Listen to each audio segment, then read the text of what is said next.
Antiquest best KBL. Ingredients: langka or jackfruit, garlic, onion, and ginger. Of course, the star is KADYOS beans.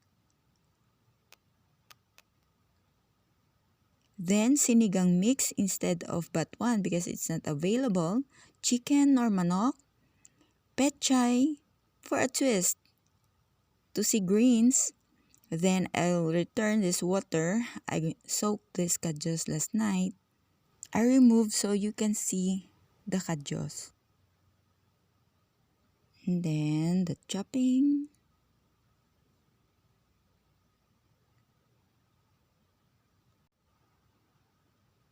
So, we'll start to saute. So, while sauteing, this KBL stands for KADYOS Baboy Langka. But it's not available in this place, so it was replaced with this chicken because it's not allowed in this country.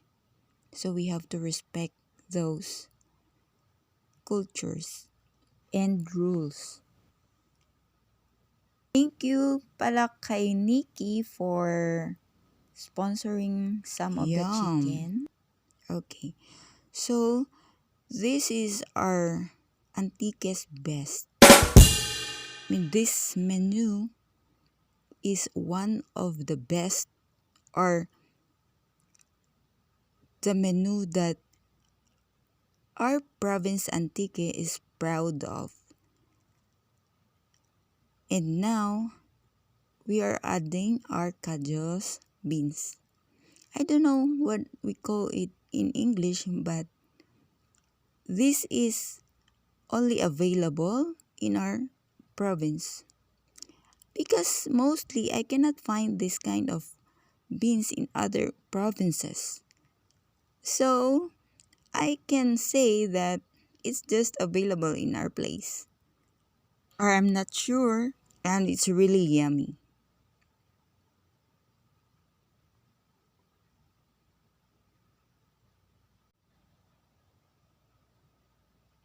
So, added with water. Ikaw, natikman mo na bang menu na ito? We will simmer it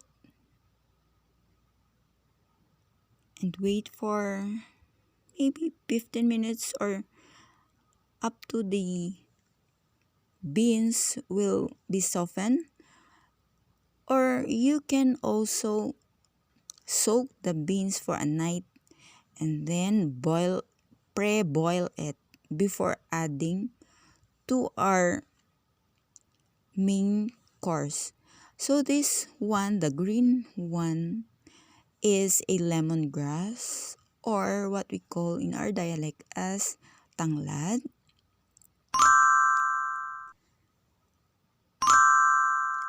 This is an herb or culinary herb.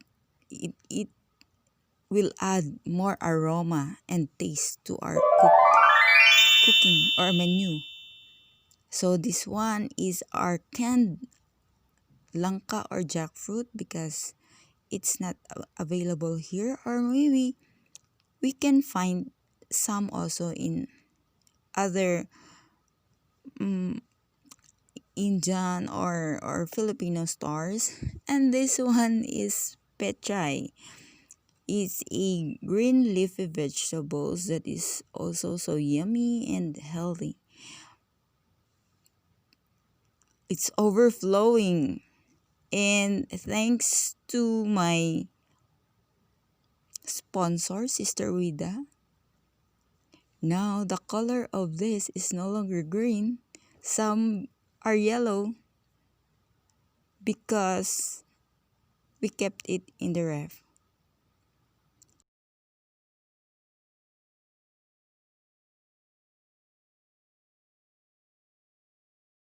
I brought some to the hospital. Yummy! Ikaw, nakatikim ka na ba nito? Ano ang tawag ng KADYOS beans sa inyo? Comment ka sa baba para malaman ko din paano kayo magluto at paano or ano ang tawag sa inyo.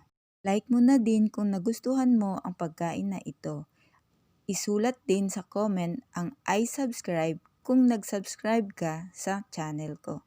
Para malaman ko, nood ka din ng ibang videos na magustuhan mo. Salamat ng marami. Have a good day!